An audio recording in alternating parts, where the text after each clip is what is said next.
Hi, and welcome back to my channel. In this week's video, you have my next episode of Recent Reads.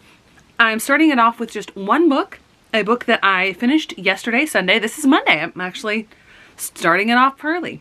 Maybe I'll stay on track. But that book is The Hurricane Wars by Thea Guanzon. This is part of my goal to get through all of the books that I own that were on other categories of the Goodreads Choice Awards. This was in the romantasy category. I had two books in that category. This one and the Decide Heir. I don't think that the Decide Heir should have been in romantasy. This definitely belongs in that genre. Now, this book is known to be a Raylo fanfic sort of style book. It's very prominent. I have seen one of the sequel trilogy, but not the others. Really wasn't interested in them. So I know a little bit about both of those characters, but I don't know how the relationship plays out. That's probably a good thing because from what I've heard, this follows almost step by step of that relationship. Now, I did say that was a good thing. That probably kept my rating a little bit higher than it would have been otherwise. I have not put through this. I have not put this through Compile yet. I'm not going to be holding on to this book, spoiler alert. So let's back up a little bit. Let's get a little bit of the synopsis. You have a character, Taliesin, who was orphaned at a very young age, but now fights for her adopted homeland. She also has this very unique power to be able to sunweave, wield light power. There used to be a lot of them, they're all gone now. This group is rebelling and fighting against the Night Empire. And they can dark weave. At least I think that's what it's called. Which is a similar technique, but using a different part of what they call aether space. The first, I would say 20-ish% of the book deals with active fighting. And this rebel group is almost wiped out. There's a remnant that's able to escape. There are plot points that I'm sort of smoothing over. But then it turns out that Taliesin is the princess of another major power on another continent. And there's connections with Sunweavers. And the son of the Night Empire is the main antagonist, Kylo Ren. Right, excuse me. This book, I almost DNF'd it very early on. Those first couple chapters, thankfully it lets up, but those first couple chapters, she took this jar full of adjectives and dumped it. Every single noun had like 5 adjectives, or that's what it felt like. That's a little bit of hyperbole. It was so wordy, so many adjectives. I'm like, someone take away her ability to use adjectives for just a little bit, please.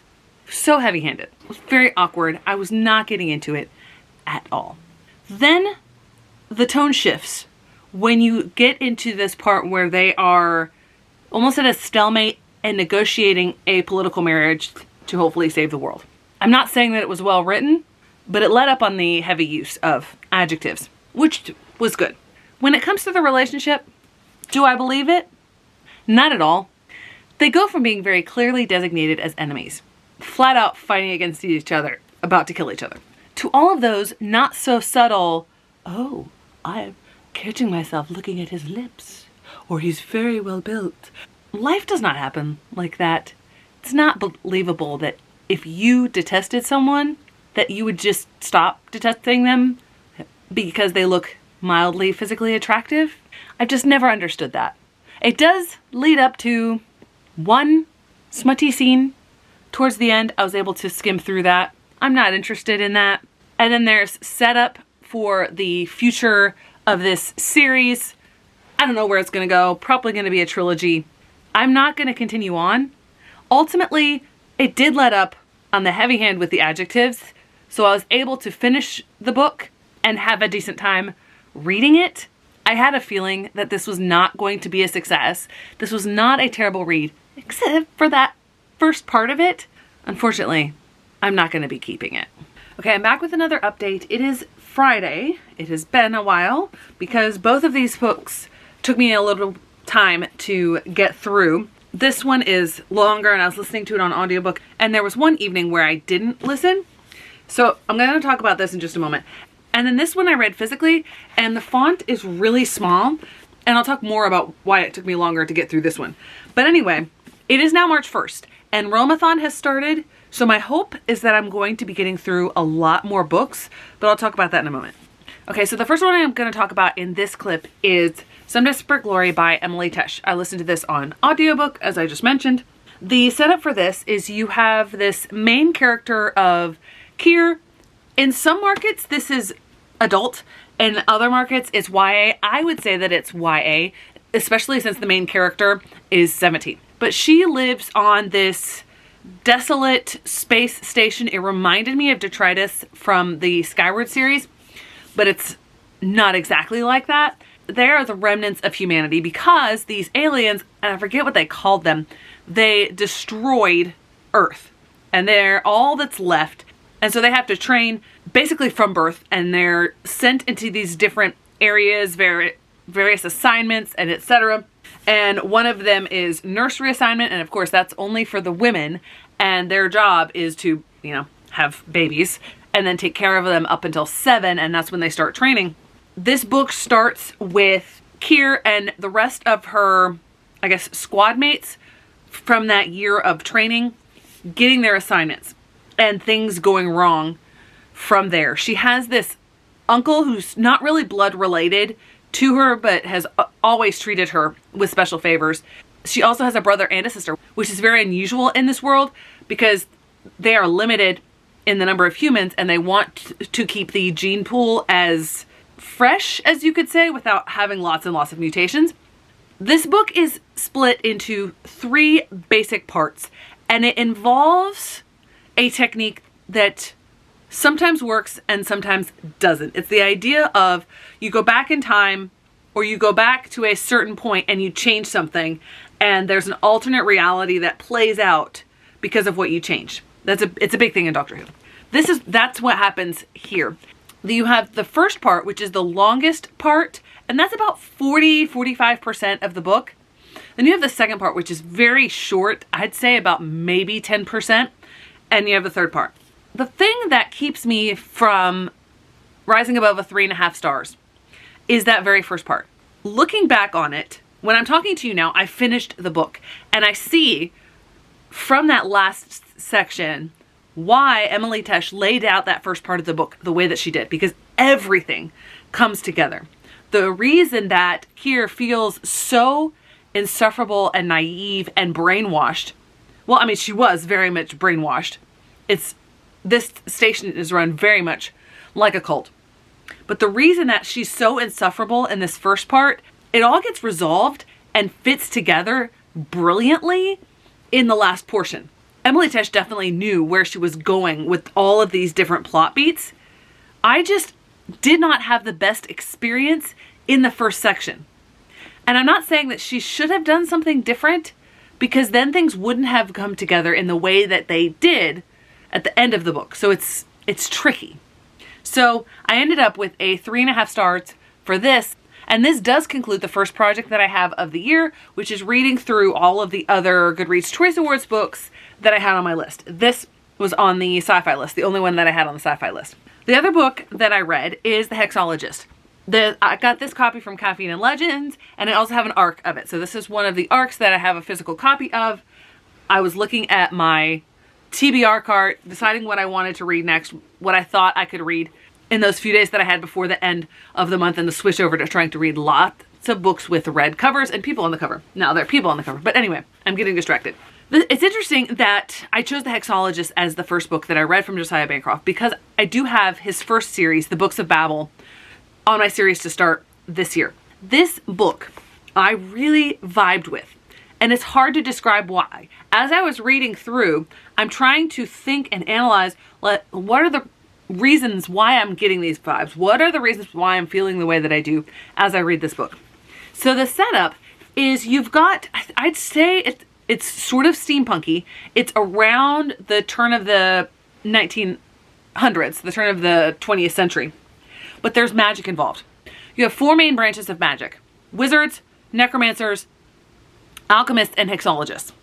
There was a major war that had happened.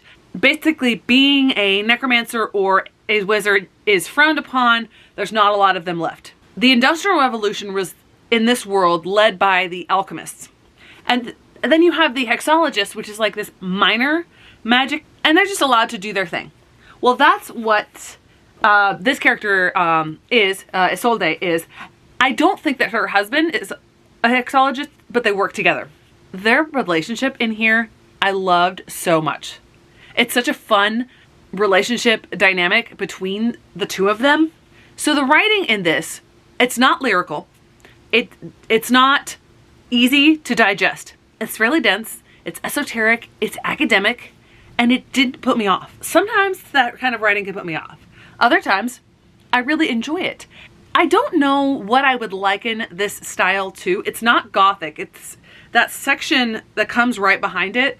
But I thought that it perfectly evoked the vibes, for lack of a better word, that Josiah Bancroft was trying to put on in here, I should say.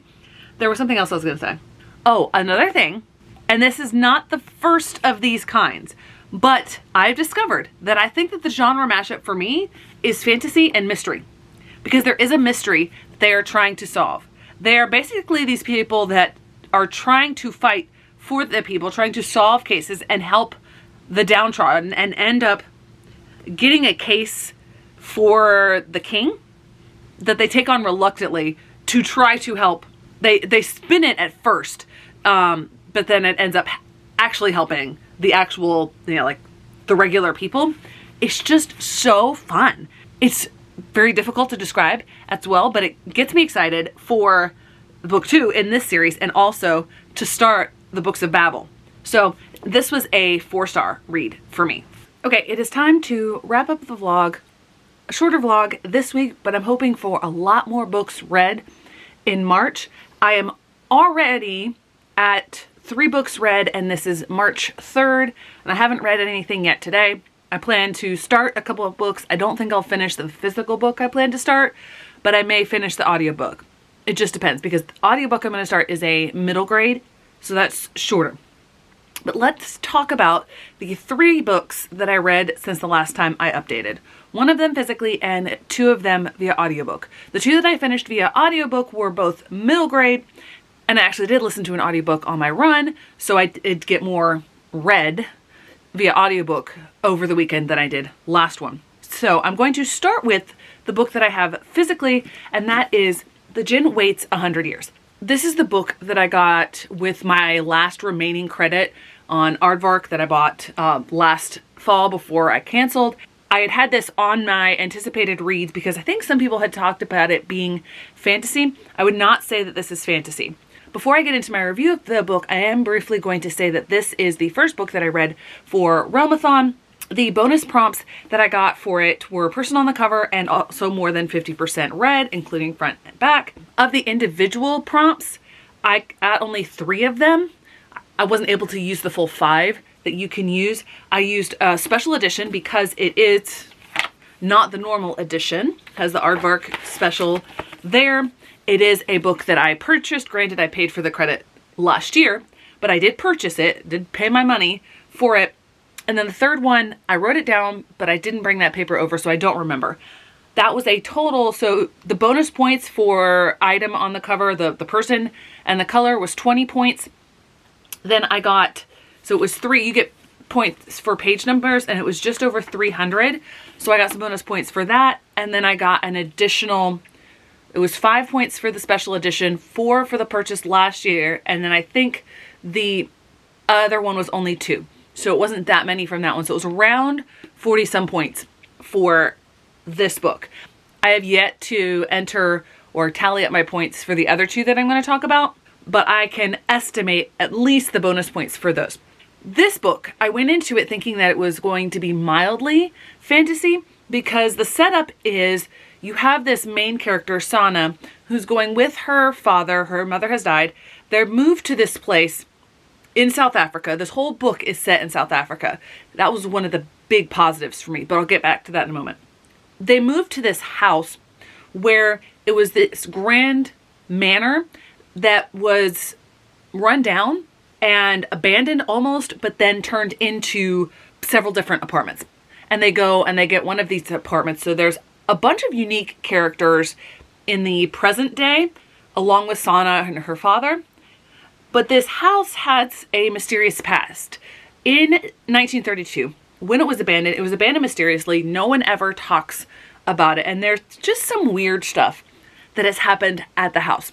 So you get two timelines in this. You get Sana, and then you also get a past timeline where you have a family, a husband and wife who come from India, and they end up settling on the east coast of South Africa, so on the Indian Ocean side of it. There's also, in this house, there's a few different perspectives and inclusions in here of the jinn, the jinn that waits 100 years. This 100 years, I'm guessing, is like rounding up to 100 years because the incident is in 1932. But modern day hasn't gotten up to 1932 yet. I'll be right back. Gotta change the battery. Okay, so I won't go more into the plot. I think that needs to be discovered when you read it. The first thing that struck me with this book was the writing. From the very first page, I was drawn in, and I just remember sitting there in awe after reading the first page going, wow, I love how this author is wording things. This is not her debut novel, but it's her debut published in America. She has, the writing in here is phenomenal. I don't know exactly how to describe it, but it wrapped me in, it hooked me. I don't think this book is going to be for everyone because it doesn't necessarily do what it says on the descriptions of it. It's not fantasy. It's not fantasy in the slightest. It is very gothic. It is the atmosphere is fantastically written in here. There are some things that I wonder about that make me think and are slight negatives. So like when I would describe it, it would seem as a negative, but at the same time, it doesn't actually diminish in my thoughts what this book is to me, which is very weird because when you look at this book and you read the parts about the jinn, they don't seem necessary. The jinn never takes an active role in the plot. Yes, the jinn is present. Yes, the jinn is interacting with various characters, and it is used in instrumental ways to move the plot along. This story could definitely be told without the jinn. But at the same time that I say that, the instrumental ways that the jinn is used in the plot would change fundamentally the story. So it's hard to describe, but I became fully immersed in this book, which on the surface does not seem like the type of book for me. The very light magical realism, the mixing of the perspectives and the timelines, it's hard to describe. This was a definite hit for me, which, I don't know how to describe that, but Aardvark has had two standout wins for me of all the books that I got from them. But the other ones that I got were such misses. That's why I don't get that subscription anymore. So this is a difficult book to describe, but it is well worth the read. I fully engaged with this novel and really enjoyed it. I don't think I'm going to rate it 5 stars. I haven't put it through Copilot yet because I just finished it yesterday afternoon. I think this is going to end up at a 4.5 stars, a very high 4.5 stars. It might get to a 5 star, but I think it's going to be a 4.5 star. So the other 2 books that I have, I listened via audiobook, and I do not have physical copies of them yet, but I'm definitely going to get them. They are the duology, the Sal and Gabby duology by Carlos Hernandez, which is part of the Rick Riordan Presents imprint. This duology, unlike every other book in the Rick Riordan Presents imprint line that I have read, does not connect to any specific mythology. It doesn't actually connect to mythology at all. Instead, it leans hard into the near sci-fi aspect of it. And I'm actually going to talk about the duology, the books together, because as a reading experience, that's what it was like for me. I started at the first book in the duology, Sal and Gabby Break the Universe, on Friday night, finished it during my run Saturday morning, then started Sal and Gabby Fix the Universe, which is book 2, on my run and then finished it that evening. So it was a very connected reading experience for me. So I'm going to talk about the duology together. So the setup for this is you have Sal Bidon. And Sal lives with his father, who is a calamity physicist, and who he calls his American stepmom. His mom died when he was 8 years old from diabetic something. I don't remember the term for it, and I don't want to butcher it. Sal himself is also diabetic. I don't have personal experience with diabetes or type 1 diabetes, but it appeared at least to be accurate representation. I would have to look that up further. The other thing about Sal is that when he relaxes, he can switch things from different universes. He also loves magic, like actual, like he would go and perform, but sometimes his tricks involve him using his ability to pull things and switch things from different universes. And he has also done this with his mom, who he calls Mommy Muerta, accidentally, which has caused a little bit of tension when she shows up and here's his dad and his new stepmom. I also loved the fact that Carlos Hernandez does not make it a super awkward relationship between Sal and his stepmom. He shows this genuine love between Sal and his stepmom in a very realistic, healthy way, which I definitely appreciated. So they have recently moved from somewhere in New England down to Florida, because he's also Cuban. They had to do that because sometimes when he engages in this whole switching things from the universes, it opens a hole that never closes. And there are problems with that, and his dad is trying to fix this. And that's the start of this book, because he's brand new at the school, which is a performing arts school. The whole book, yes, it's sci-fi, but it's very much near future sci-fi. So there are certain things like levels of AI and stuff. There's a quirky character that's a decay sensor. I forget what it's called exactly, but he's a level 8 AI and has a very snarky personality. He has lots of personality, as he likes to say. He also ends up meeting this girl named Gabby, who is a mainstay at this school. And obviously, because the series is named Sal and Gabby, she's basically a main character. With her family, Carlos Hernandez sets up an incredibly unique family structure that I still do not understand. I tried to pay attention at various points when the family structure is supposed to be explained to you as the reader. I don't get it. She has a mom, she has a baby brother who's in the hospital, and she also has like 7 or 8 dads. She calls all these different people dads, and they all have their unique names, like Lightning Dad, who's a weatherman, and Dad of the Frontier, who's a level 9 AI robot who works with Sal's dad.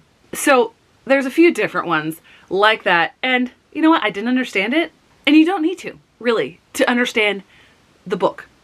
And book 1 could stand on its own. They're trying to figure things out. He's trying to get this hole that he made in this bully turned really good friend's locker closed. So there's that. And they're also like, Gabby is dealing with her very ill 1-month-old brother. And you're bringing those together. And the way that it wraps up, it could have stood on its own. But there were a couple things that Carlos Hernandez puts into the plot that don't necessarily get a resolution. And if this had been a standalone, you wouldn't have needed a resolution. But because he had those in there, I know they're in there purposely because he builds on them in book 2, where they've done something to help her brother, Iggy, or Ignacio, but there's something that's happening with his dad's job that could potentially backfire and go the opposite way. And there is another Gabby that gets involved in the second book who is trying to fix things in various ways. And they end up calling her like Evil Gabby or Fix Gabby. I forget exactly what they called her because I wasn't looking at it with my eyes. I was only listening to it in the audiobook. The second book was even more madcap slapdash than the first book. It was fantastic. It was hilarious. I love the way that Carlos Hernandez also included different aspects of the Cuban culture, the Miami flavor of it. This parent-teacher night at the school, it was supposed to be this play like Alice in Wonderland, and apparently Sal loves Alice in Wonderland, but they turn it into this immersive experience where you go to different rooms and you see different aspects of the performance, but they put a Cuban and Miami flavor twist on Alice in Wonderland, which sounds phenomenal. So the whole story between both books, I really, really loved. I have a feeling, at the very least, these two books are going to be 4.5 stars for me. They might get 5 stars. I don't think I necessarily loved them quite that much, but we shall see when I go over my overall ratings at the end of March. As far as the bonus prompts go, I don't get the red on the cover bonus, but I do get the people on the cover, and I also get the school setting. They're involved in that school so much. Definitely a school setting. I have not looked through any of the other prompts to see how much total I would get, but I'm definitely going to get at least some points for page counts, because I think both of them are longer than 300 pages and one is over 400 pages. So we shall see how many points I ended up getting for both of these books. I hope to be checking in a lot more the next week, because I hope to be reading through a lot of books. It might end up being the case of weekend heavy again, but I am going to try to keep up a fairly fast pace, because I want to minimum, and I'm saying this out loud, I want to minimum read 31 books, which is a book a day. I think I'll be able to make that, especially with Peace Talks, which is the 3rd week of March, which I think is still part of spring break, although we'll be going back to school after that. I'll have to look at a calendar. Thanks so much for watching. I hope to see you in the next one.